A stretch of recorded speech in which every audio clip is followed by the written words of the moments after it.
So when COVID hit, I was living outside the country, and my daughter convinced me to come back to the United States to wait out the COVID pandemic. My daughter is a very good mother to two teenage girls, and rightfully so, she was very worried about the contagious nature of what she has heard that the COVID virus, or shall we call it the coronavirus, appears to be. So while I'm an older, more progressive person, seeing that this seemed to be a government shutdown with ulterior purposes, I quickly complied with my daughter's wishes to start wearing a mask, a surgical mask, made of what I thought was paper. But after wearing these masks a couple of times for a few hours, I started inhaling fibers that lodged into my lungs and made me very uncomfortable. Therefore, I reasonably switched to bandanas. They were comfortable, they were made of cotton, the airflow came out of the bottom, it allowed airflow, and I was perfectly happy, except my daughter saw that the mask kept on slipping down, and every so often when I run into her, she hands me one of these paper surgical masks, and I decline, reminding her that the fibers get into my lungs and I don't want to be coughing up sputum, shall we say, because the fibers get into my lungs. So after a few times of people not liking me wearing bandanas and having people kind of handing me paper masks and kind of admonishing me not to use the bandana because it kept slipping down, I finally thought, well, why do the paper masks make my lungs feel so horrible? So, as I went to the store today, I sat down in the lobby of my apartment building and started researching what these fiber masks are made of.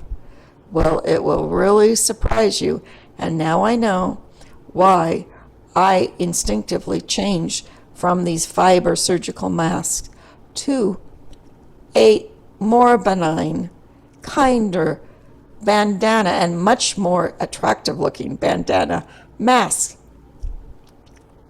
And to tell you the truth, while I was actually Googling the product description and the ingredients found in these surgical masks, there was an incident that occurred right in front of me.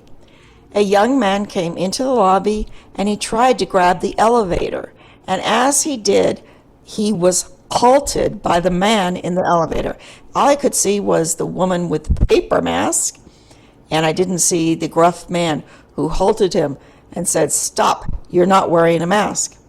So as the young man fumbled for his mask to put it on, the elevator doors shut, leaving him still fumbling for his mask that he had forgotten to put on when he came in the building because he had been biking.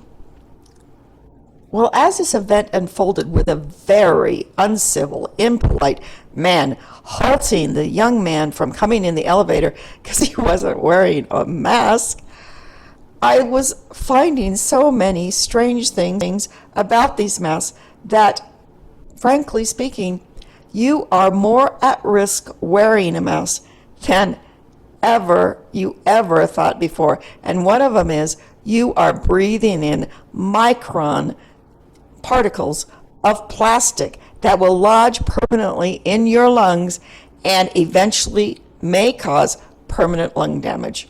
I know this.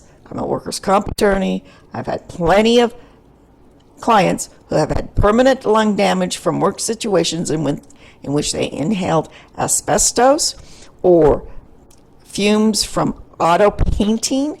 I mean, when you have lung damage, the scarring over of the lung tissue over petroleum-like or volatile paint molecules, you will be frightened for the rest of your life. And what I discovered is these masks may be more dangerous than ever catching the coronavirus. And these are more dangerous to our children that the World Health Organization, the CDC, are promoting masks that may endanger your children for chronic lung disease in the future. And I will now tell you what these masks are made of, because it suddenly hit me. Why do these masks make me sick? Why do I not like them?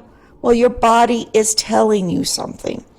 And the masks that I was wearing were masks that would break down under saliva, the solvent of the body, saliva, and bring these volatile plastics into my lungs. And they are happening right now to your children, and this should be a nationwide alert. How are surgical masks made? Surgical masks are made of non-woven fabric, which has a better bacteria filtration and air permeability, while remaining less slippery than woven cloth. The material most often used to make them is polyethylene, either 20 or 25 grams per square meter density. Masks can also be made of polystyrene, polycarbonate, polyethylene, and polyester. 20 GSM mask material is made of the spun bond process, which involves extruding the melted plastic into a conveyor. The material is extruded in a web in which strands are bonded to each other and cool in a 25 GSM fabric is made, and then melted down technology, which is similar process to plastic, which is extruded through a die with hundreds of small nozzles and blown by hot air to become tiny fibers containing cooling and binding on the conveyor. These fibers are less than a micron in diameter. Okay, so what you've got here is these masks, these surgical masks, which we believe were made of paper, are not made of paper. They are made of plastic, extruded plastic, and created with fibers that are less than a micron in diameter. This is why I gave up wearing these quote-unquote surgical paper masks, is because I kept on inhaling a fiber into my lungs, and it would cause lung irritation. Okay, parents, if you are allowing your children to wear these surgical type masks, you are doing your children a disservice and could cause permanent lung damage, because once these fibers are inhaled, and you know your children are breathing a lot more frequently, they take more frequent breaths than adults. They are inhaling these fibers inevitably. And what are these fibers going to do? These plastic, less than a micron in diameter, going to do in the lungs? Well, the lung is going to react, and it's going to create scar tissue, just like the asbestos in buildings, which has caused permanent lung damage to hundreds and thousands of dock workers and workers on ships and workers in building. That is why there is such a dramatic response to asbestos when asbestos is found within buildings, and the building is usually shut down, and people that are trained with ventilators and masks go in and try and tear out all of this asbestos. Well, this is very similar to what you're doing to your children by using these masks, and I believe this is so important. I am an attorney. I'm a workers' comp attorney. I have seen what permanent lung damage does with dock workers in the asbestos. I had paint workers who had permanent, horrible lung damage. Shortens their lives. It makes their lives miserable at the end, and they become little old people at the age of 40 or 50. So I think this is so important. It's that an alert should be made, and all schools should be alerted that they should not allow children to wear these surgical type masks made of plastic, small fibers, less than a micron of plastic that will be breathed in daily by your children. Further, the non-surgical masks are the masks that you just buy in bulk. They're called non-surgical masks, but they're made of the same polystyrene and polyethylene and polypropylene, very dangerous plastics material. But they say that they should only be worn 4 hours and then thrown away. Therefore, parents, if you are allowing your children to wear a mask of this plastic material longer than 4 hours, you're doing your children a disservice and could be contributing to a lifelong problem with lung issues. So I just think it's so totally ironic that COVID-19 or the coronavirus, which causes permanent lung damage. They have made, the World Health Organization has recommended that everybody also wear plastic fiber masks, which can contribute more to the lung damage that already the coronavirus may have caused.